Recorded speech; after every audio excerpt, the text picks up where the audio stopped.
Okay, welcome everybody.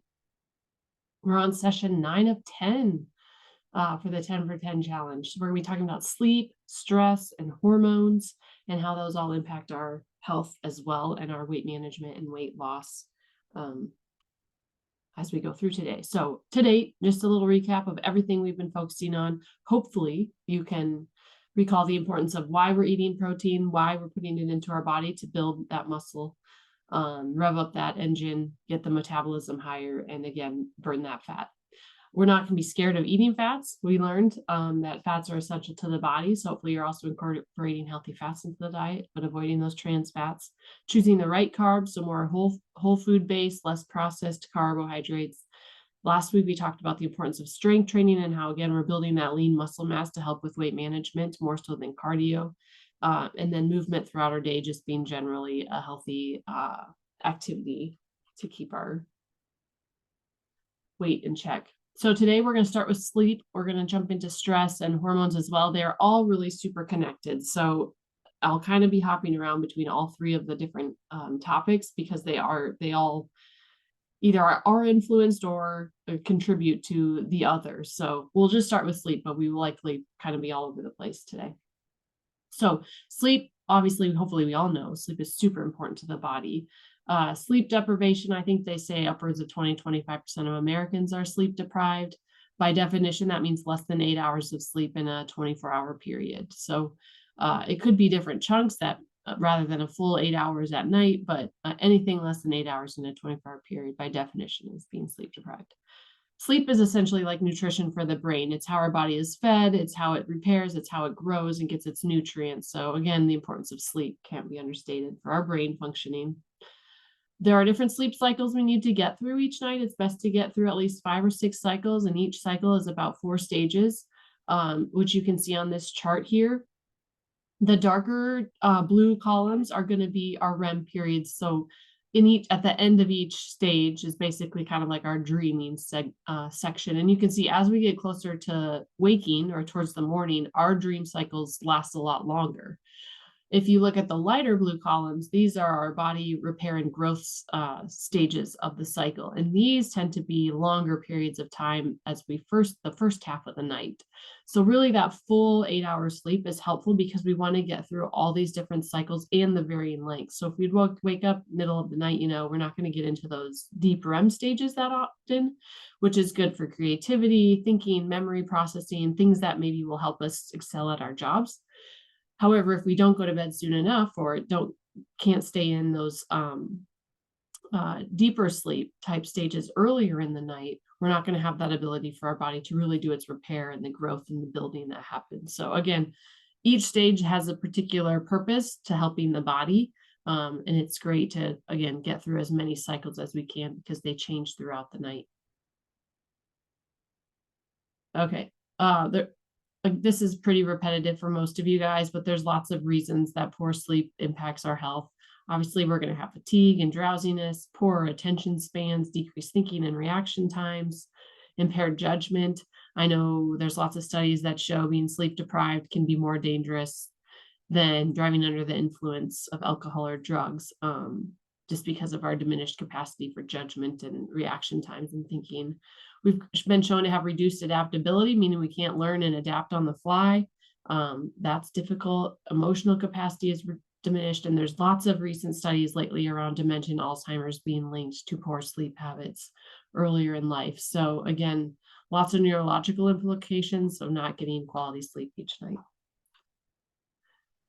Few tips before we jump into kind of the hormones and stresses behind sleep deprivation, but try to get at least 30 minutes of natural light into your day, whether that's just by looking out the window or actually getting outside. The goal here is to try to keep your circadian rhythm in check and knowing that so that your body can know when it is day out and when it is night out, so you see the sunlight and your body can respond to that and know that this is the awake time versus the downtime.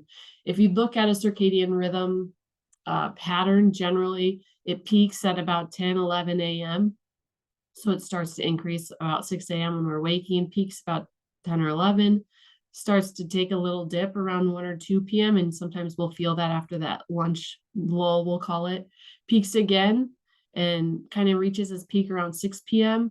and then again tails off into the night, and usually is its lowest during that deep sleep time in the first part of our sleep. So that's the circadian rhythm we want to try to keep consistent from day to day. It's really difficult if you're someone who's works on a shift or overnight position, or maybe you work several nights in a row and then the next 4 days you have off, you're trying to operate on a day schedule, and really can have health implications when your sleep schedules are changing so much and your body and circadian rhythm get thrown off on when it's day and night and when it should have energy and when it shouldn't.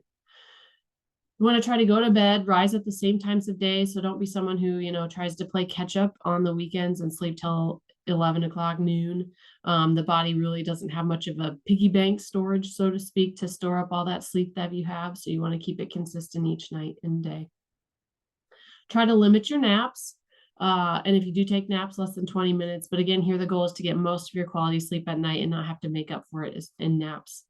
Follow a bedtime routine, keep your body in check. If you remember back to when you had children, or of kids, like keeping them on a bedtime routine is super helpful to get them ready for sleep.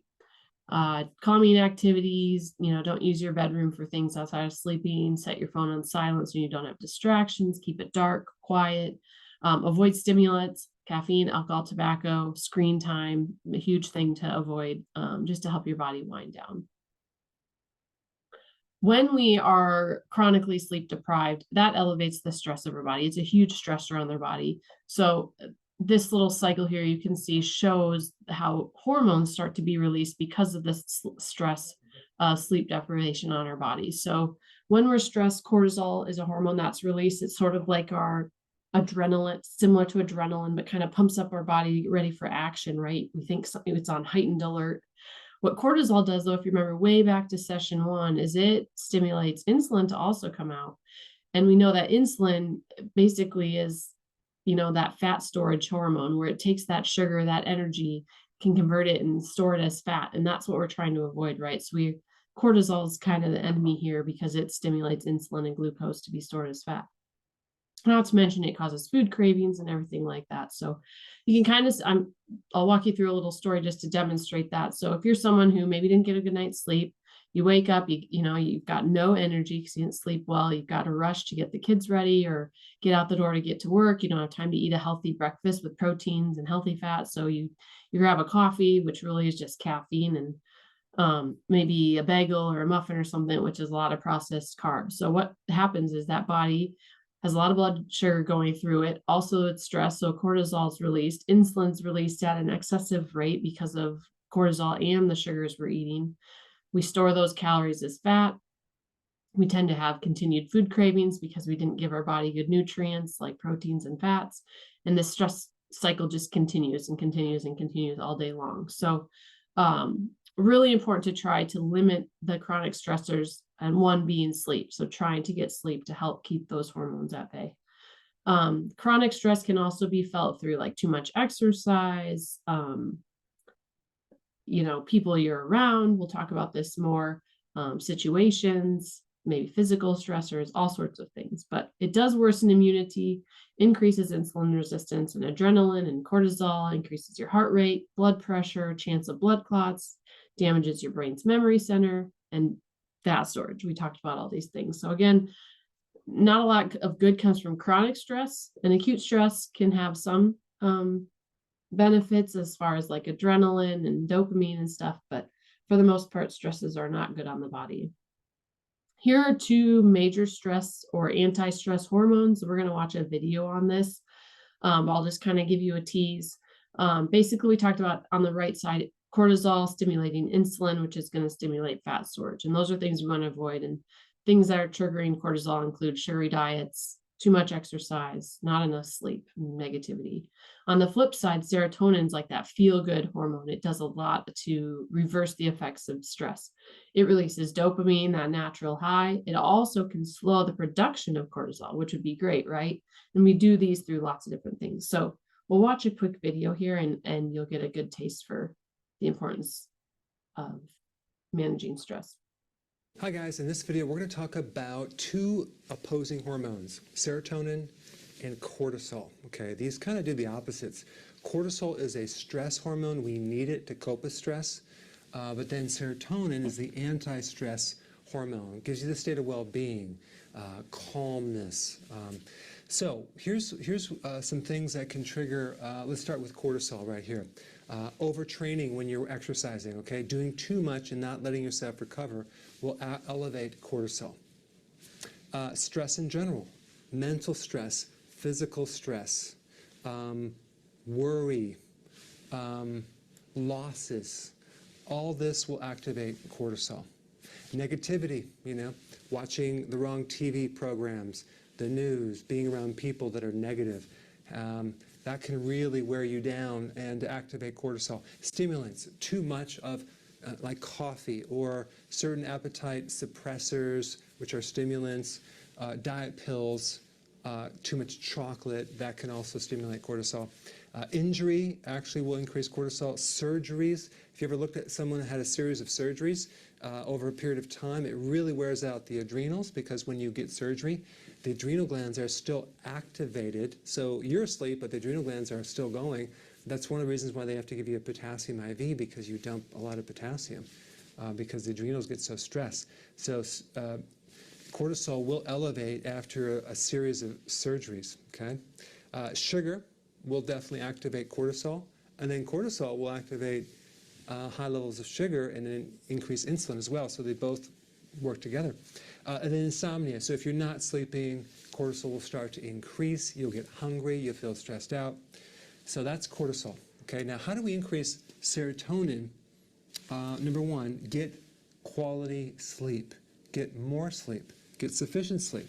It's probably one of the biggest things to counter the cortisol is the sleep. That's when you heal. Sun will increase serotonin and vitamin D. Fun, having fun will increase serotonin. Exercise, okay? But you have to make sure you don't overtrain. So it has to have enough recovery. It has to be enough, but not too much for your fitness level, okay? Music. So you can exercise and have fun in the sun. You can listen to music, exercise, and having fun, right? So they all tend to fit together, but listening to music can increase serotonin. Laughter. Laugh while you're listening to music and while you're exercising. How about that? Just combine these all together. B vitamins, especially niacin, which actually turns into tryptophan, which tryptophan itself as a protein must be taken on an empty stomach, will actually increase your serotonin as well. 90% of all your serotonin works within your digestive system to help the peristalsis, or the pumping action, and make mucus. So if there's digestive problems, IBS, irritable bowel syndrome, any type of constipation, that can greatly inhibit how you feel because of this hormone. Serotonin is altered. So really the intermittent fasting is really good to increase serotonin, because you're not eating, you're giving your digestive system a chance to reset, okay? And then you're cutting out sugar. So the combination of a lot of videos that I've done in the past, stress, anti-stress techniques, really will help you understand what to do to actually counter this. But I would say the big ones are to get more sleep, do the right amount of exercise without overtraining, change your environment, so get rid of all the negativity as much as you can. Do acupressure on the old injuries, and change the diet so you don't have too much sugar, and you'll be able to shift more to serotonin and less cortisol. All right, thanks for watching. Hey, if you haven't already subscribed, press this little button down below, okay? Thanks. Hi guys, in this video we're Sorry. Okay, so just again, a good recapper of why we're trying to avoid cortisol and the stimulants that produce cortisol. So, healthy diets, moderate exercise, poor or more sleep, and reducing those negativity. So if you needed an excuse to get rid of Facebook or social media or not watch the news for a couple of weeks, you have my permission to get your cortisol in check. So what's our homework? We have one more week left, so we're almost there. Continue to track your weight weekly, your activity levels, and then pick again another category that you might want to track. Is it protein, fat, carbs? Maybe it's hours of sleep this week. That would be a great one to try to get at least 8 hours. movement breaks, whatever it might be. Pick what you want. So we have 1 week left. It's going to be on triggers and then motivation. So will join us for one last week, and then we'll turn in our logs and see how we all did. If you have questions, email me. Otherwise, I'll post this recording on YouTube so you can come back to it if you need. But thanks for tuning in.